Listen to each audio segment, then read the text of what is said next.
Bueno, hoy tengo especialmente la tarea de presentarlo al compañero Ricky, que ya más o menos todos conocen, pero que quisiéramos comentar algo más de su militancia.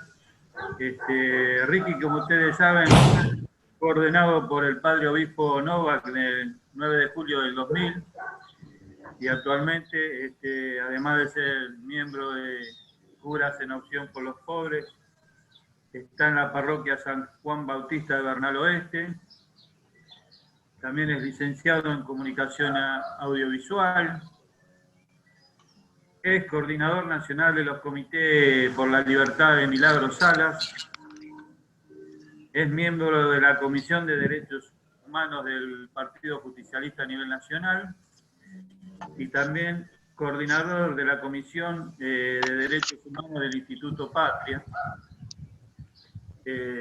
Y lo más importante, creo que lo que más destacable de todo esto que venimos contando es que es un miembro activo desde el primer momento del colectivo de homenaje a la memoria de Quilmes, que lo ha tenido como uno de sus actores principales, protagonistas principales, con todo el trabajo que él ha aportado a partir de los drones, pero no solo en eso, sino en el diseño de cada actividad y también en acercar gran parte de los invitados de los organismos de derechos humanos que él, a partir de su vínculo, ha acercado a la actividad en Quilmes, en cada una de las actividades que hicimos. Desde el primer momento Ricky fue un compañero que aportó mucho acá en Quilmes a la realización de los dos homenajes a la memoria que hicimos. Y bueno, este año, por los motivos que ustedes saben, no lo pudimos concretar, pero ya también estábamos concretándolo en marzo, ¿no? Que no se pudo hacer. Así que bueno, Kiki, Ricky, todos te conocemos, somos compañeros de militancia en algún aspecto con vos en todo el tema de los derechos humanos. Y bueno, hoy te propusimos como invitado para escucharte en estos temas que dice el volante, ¿no? El tema de la tierra, las tomas de tierra, la propiedad, el tema de la situación social en Quilmes, más en general, y también abordar el tema de Milagros Salas, entonces en profundidad. Así que bueno, dichas estas palabras a modo de presentación, te vuelvo a agradecer por tu tiempo. Todos sabemos que a veces hacemos dos conexiones en Zoom si se termina los primeros 40 minutos, así que bueno, al mismo ID si volvemos a conectarnos después todos. Así que te doy la palabra, Ricky, empezá nomás cuando quieras. Bueno, gracias, gracias por la presentación y gracias a los compañeros, compañeras y compañeros que están presentes. Esto es una charla, o sea que tampoco la idea es hacer algo nada demasiado formal, pero bueno, ante la propuesta de Jorge de charlar sobre el tema más que nada la propiedad privada y los privados de propiedad, como puso en el título, yo creo que hay muchas aristas, muchas miradas y muchas perspectivas y muchos posicionamientos de este tema, y siempre está basado, depende del interés particular o comunitario. Por lo pronto, desde mi lado, desde lo religioso, que es donde parte todo mi compromiso en el trabajo, en la red o en el encuentro, yo se parte de un dicho del libro de los Hechos de los Apóstoles. O sea, esto no es una clase de Biblia, pero para que entiendan algunas cositas de cómo algunos desde la fe entendemos el compromiso. En el libro de los Hechos de los Apóstoles, en el capítulo 4, versículo 32, hablan cómo las primeras comunidades cristianas ponían todo en común, ¿no? O sea, todos aquellos que tenían más bienes los compartía con el resto, porque ese era el eje y el centro del ser cristiano, del ser comunidad. Y acá entra una clave, que es la palabra comunidad. Cuando, comunidad viene de común tener, de común venir, de común participar. Entonces,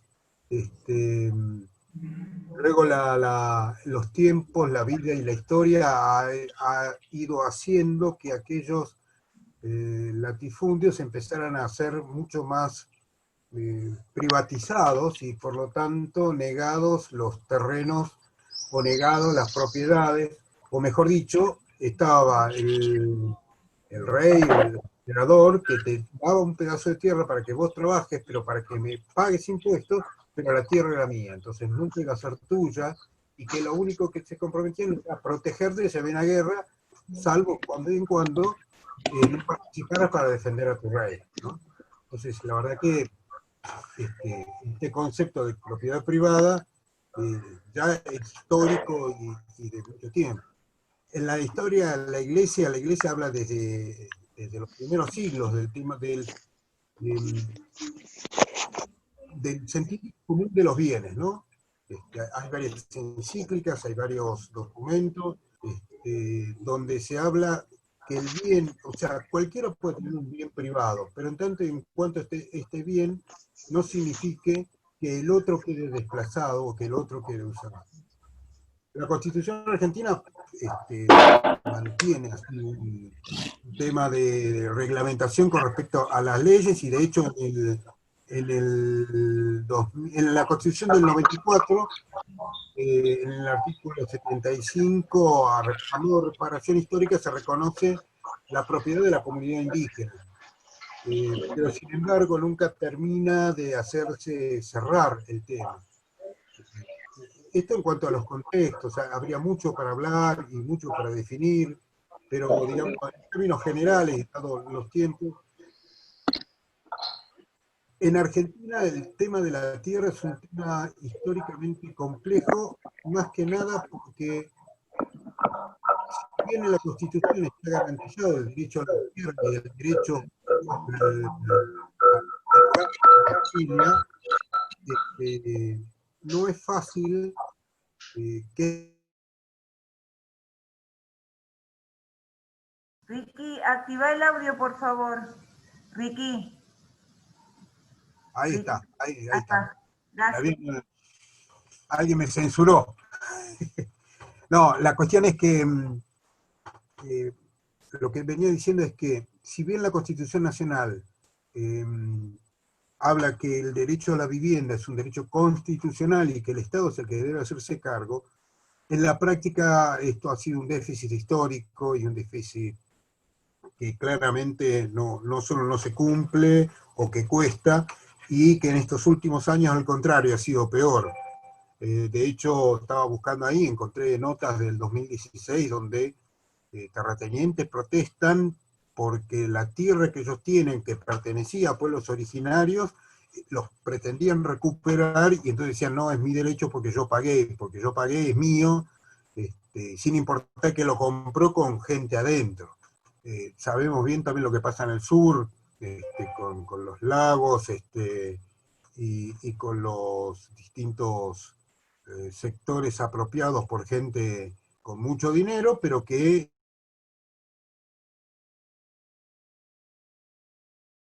aún está diciendo que deben generar camino, esas cosas ellos mismos no lo hacen, y la ley no es clara para todo, no es correcta para todo. Entonces, el tema en estos últimos días con el tema Guernica, ¿no? Y el tema Guernica mostró una inequidad que existe sobre todo en el Gran Buenos Aires, pero que no se muestra lo que está pasando en otras partes del interior. La diferencia acá es que ha habido un Estado presente que ha intentado solucionar, y que ha habido sectores que, bueno, como ya fue explicado en su momento, trataron de no acompañar o de buscar resolver o no resolver desde otro lugar algunas cuestiones.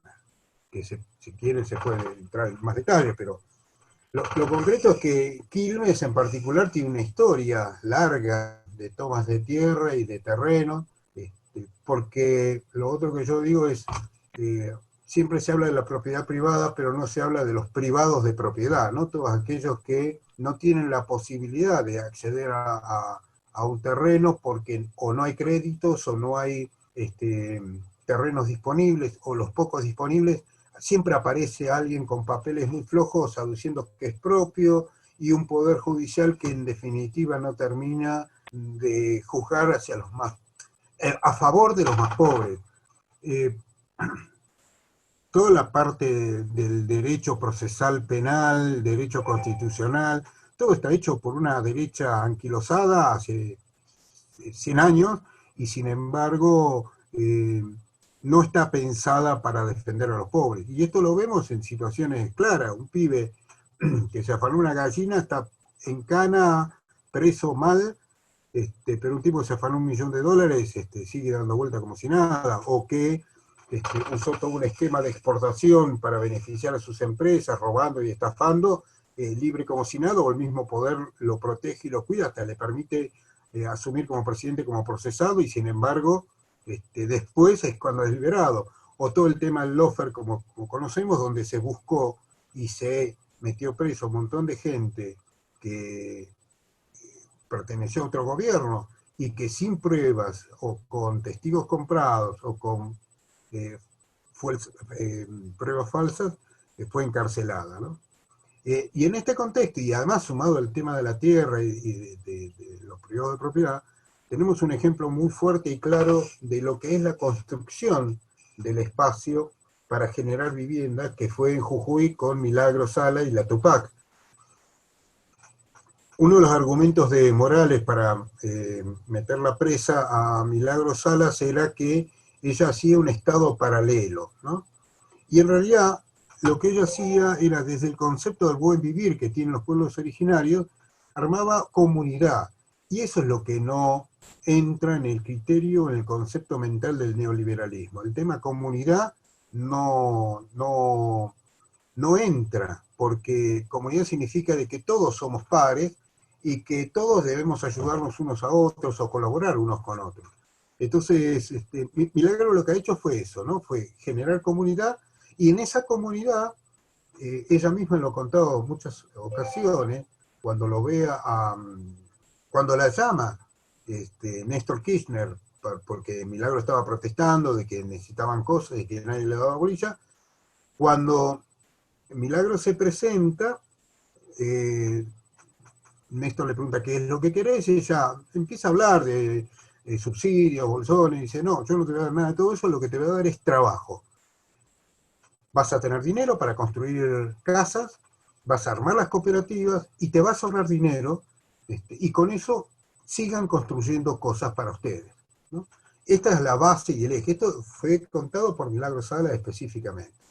Y así es como empiezan a construir estos barrios de autoconstrucción, donde no solo le daban empleo a la gente, sino construyeron una fábrica de ropa para la ropa de trabajo, la textil, una fábrica de metalúrgica donde construían todos los ventanales, cortinas, puertas, todo lo que se necesitaba para construir las casas, una bloquera para construir la materia base para levantar las casas, y cada uno a su vez tenía la obligación, si no tenía estudio, estudiar, y sobre todo si eran jóvenes, los hacía trabajar menos horas y el resto tenían que ir a estudiar.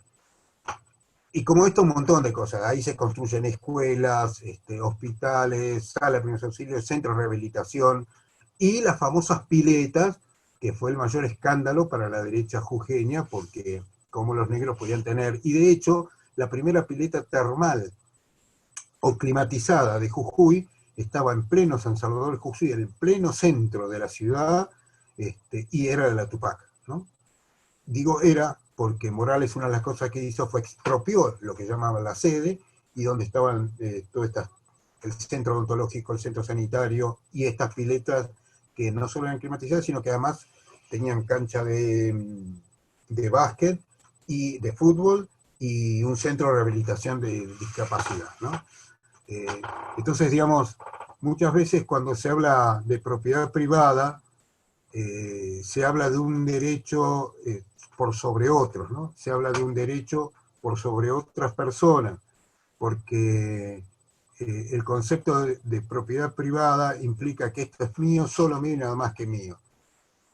Ahí es donde cada uno debería tener una cuestión de solidaridad con otros, ¿no? Entonces, esto es mío, nadie me lo regaló, yo lo hice con mi trabajo, con mi esfuerzo, a mí nadie me regaló nada.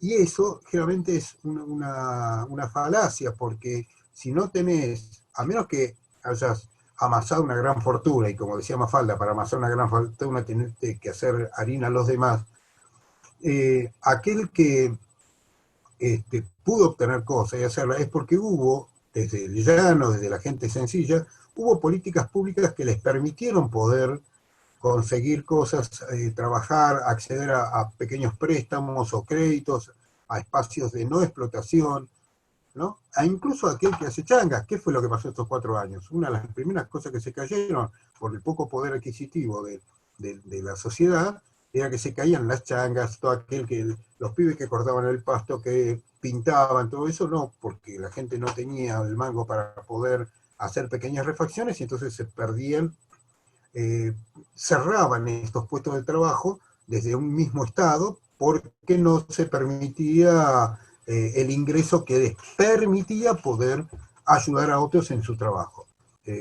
Surgen muchos de estos, los que hacían tortillas, ¿no? Para poder sobrevivir, para poder sostenerse, que después también se empezó a carecer porque al liberar las importaciones y sobre todo al no poder controlar el dólar, entonces exportar le salía mucho más cómodo a algunos empresarios que mantener la venta local. La harina, por ejemplo, se disparaba, y todo el dispararse de la harina empieza a aumentar todos los precios. La harina es un consumo básico y elemental. A partir de la harina se construye el 80% de la alimentación de este país, ¿no? Sobre todo.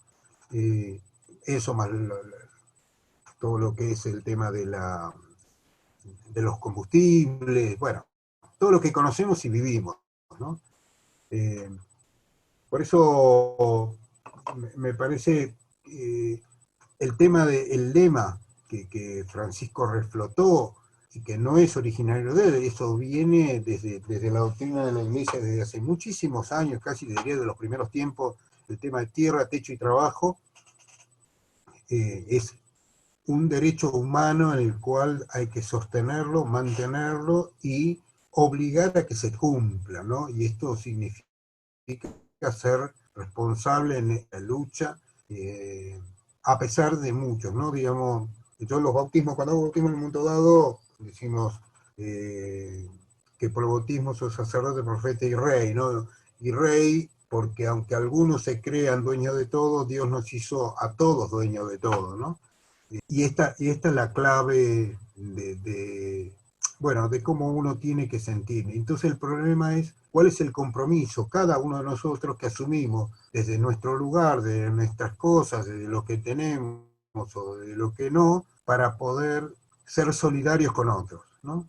Y el ser solidario implica a veces también tener que entregar parte de lo que uno tiene, compartirlo para que el otro pueda también vivirlo como un acto solidario, no de te doy una migaja, ¿no? Sino no darte monedas, porque esa es la clave de la teoría del derrame. La teoría del derrame es que los pobres coman de las sobras de las migajas de la mesa. Entonces yo me acuerdo cuando falleció este actor, ahora se me cruza el nombre, pero que él una vez enfrentó al ministro de Economía del gobierno anterior y que le decía esto, ¿no? La teoría del derrame es un insulto a la gente, porque es decirle a alguien, venía a comer lo que me sobra, o lo que se cae, peor, no solo lo que me sobra, sino lo que cae al piso, ¿no? Con todo lo que eso implica. Y en esto yo agrego un detalle, estos días, estos tiempos con el tema de los comedores, estoy viviendo una experiencia de ir al mercado central muy seguido a buscar mercadería junto con Marga, mi compañera, y una de las cosas que descubrimos y que fuimos viendo que se tira, y la cantidad de verdura de la misma que se tira que se junta para poder reenviarla, limpiándola, preparándola. Pero revolviendo estos contenedores gigantes que hay, uno ya sabe más o menos a qué hora, empiezan a venir los puesteros con verduras que por ahí las primeras hojas están mal, entonces no pueden vender, y tiran el cajón de verdura directamente. Entonces vos ves a un montón de gente muy sencilla que empieza a juntar, cargan su changuita y se lo llevan, y charlando es lo que tienen para comer del día. O sea, levantan de la basura lo que comen, y entonces uno se plantea ¿por qué estos puesteros no lo entregan? Y aparentemente hay una especie de mafia interna que todavía no terminé de descubrir, en el cual no se permiten poder rejuntar esta mercadería para poder repartirla. Así todo, el nuevo director del Mercado Central está armando todo un esquema para ayudar, y están ayudando a más de 600 comedores todos los días para poder proveer de verduras y alimentos. No sé, esto como para no pasarme demasiado tiempo, ya son 20 y pico de minutos, una cosa así general, presentación de mi forma de ver, de lo que es el tema de la propiedad privada, que a mí me parece que cada uno tiene derecho, pero en tanto y en cuanto esto no signifique que el otro tenga que estar siendo explotado por eso, ¿no?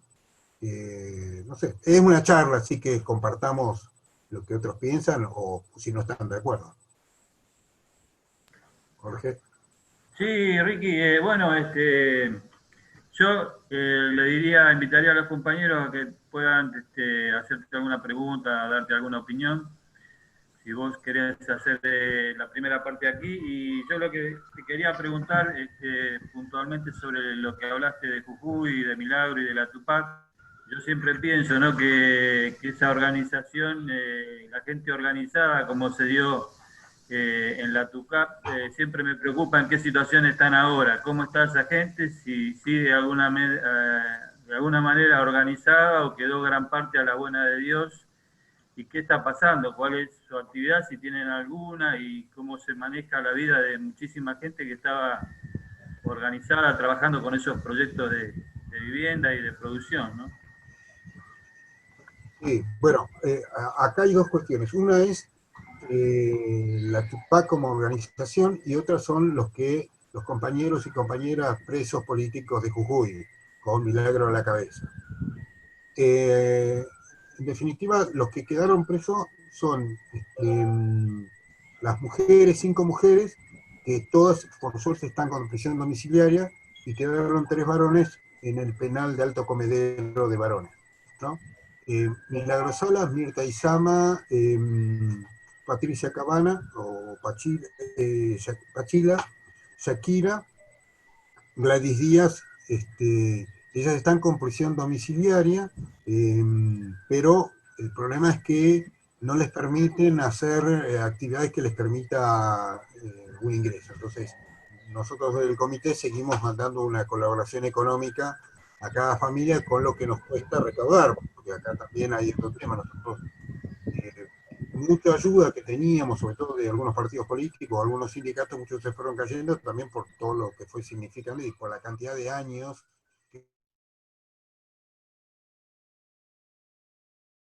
parecía que había como un repudio, un rechazo a los nuevos desalojados.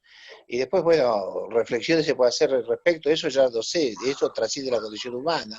Yo no puedo creer las elecciones que se hacen en lugares donde están tipos como Bolsonaro o como Trump, donde está el tema de los negros, del manejo de la pandemia, y gente que saca millones y millones de votos, digamos, que es raro, es tema de la condición humana, y también la falta de empatía que hay hacia gente de su misma condición, que son laburantes, que son gente que no tienen dueños de nada, y que en vez de estar solidarios y demás, parece que fueran enemigos entre ellos. Pero eso yo no sé si ya es una respuesta de lo filosófico, desde lo humano, pero qué difícil que es, ¿no?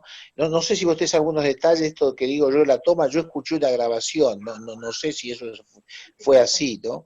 Pero da mucha tristeza. Sí, hay una cuestión, hay dos cuestiones a tener en cuenta, me parece a mí. Uno es, también hay una cuestión mediática en todo esto que no es casualidad que pone preponderancia en algún tipo de información y no en otra. De hecho, algunos casos, como este que vos planteas,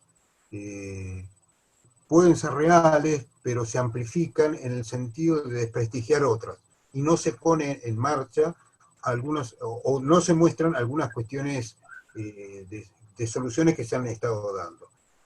Es cierto que la condición humana, como bien vos decís, da para todo.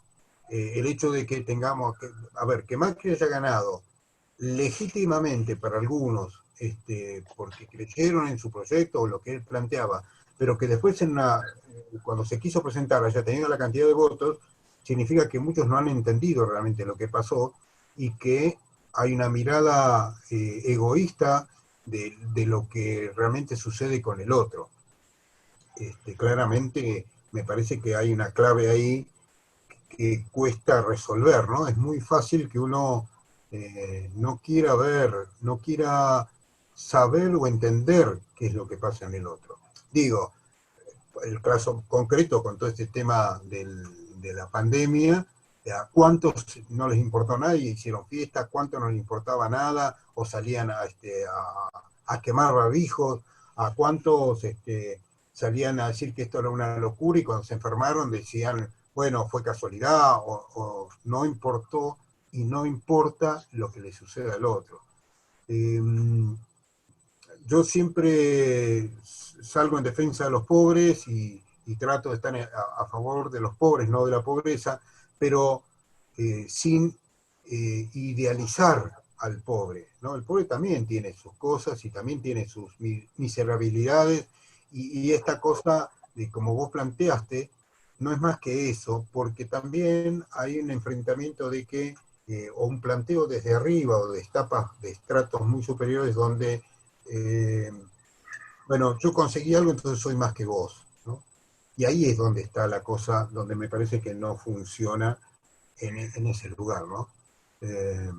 No sé si te respondo, pero me parece que la clave es este egoísmo enquistado que hay en una sociedad, en nuestro país y en nuestra Latinoamérica, básicamente viniendo desde siglos y siglos de opresión y de estigmatización.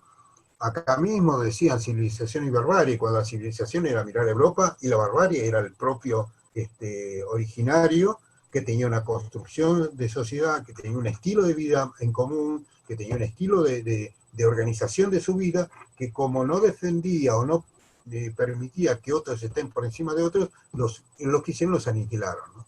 Entonces, esas son parte de los ejes y las claves de por qué pasan también, que el egoísmo claramente no te permite empatizar con el otro.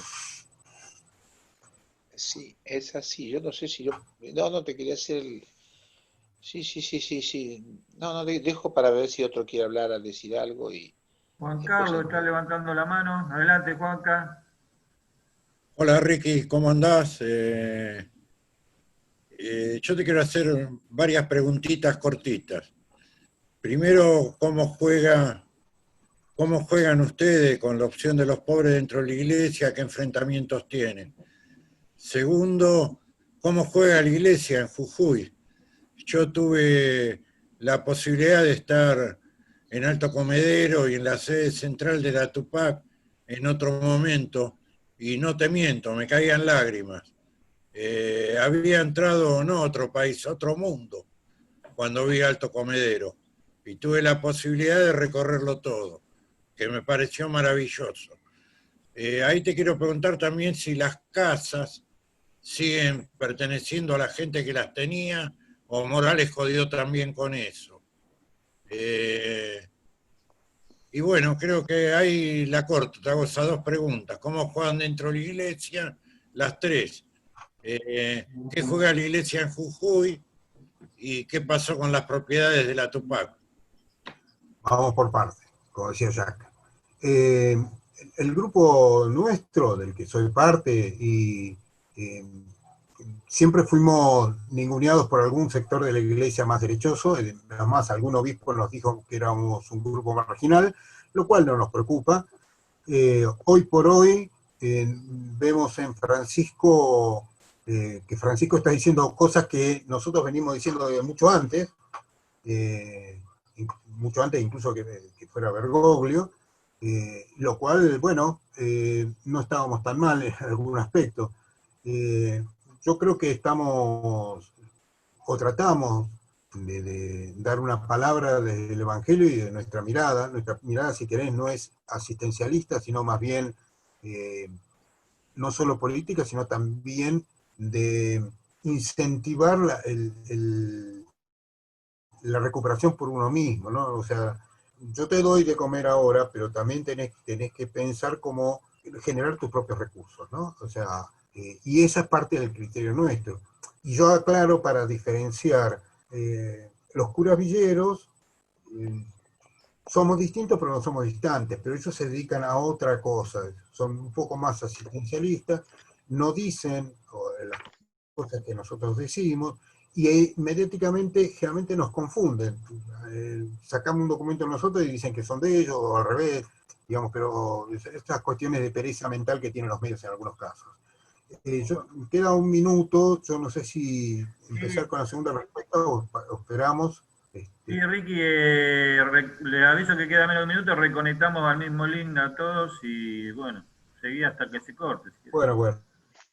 La cuestión sencilla es así, que cada uno de nosotros, desde su lugar, trabaja desde esta opción claramente como criterio de enfrentar una iglesia que es muy estructurada, muy vertical, demasiado jerárquica para nuestro gusto, pero que confiamos en que los nuevos pastores, o sobre todo los nuevos obispos que ha ido nombrando Francisco, al ser más pastoralistas que legalistas, pueda ayudar con el tiempo a cambiar alguna mentalidad de algunos curas, que lamentablemente fueron formados por obispos muy formales, o que le importa mucho más el derecho canónico.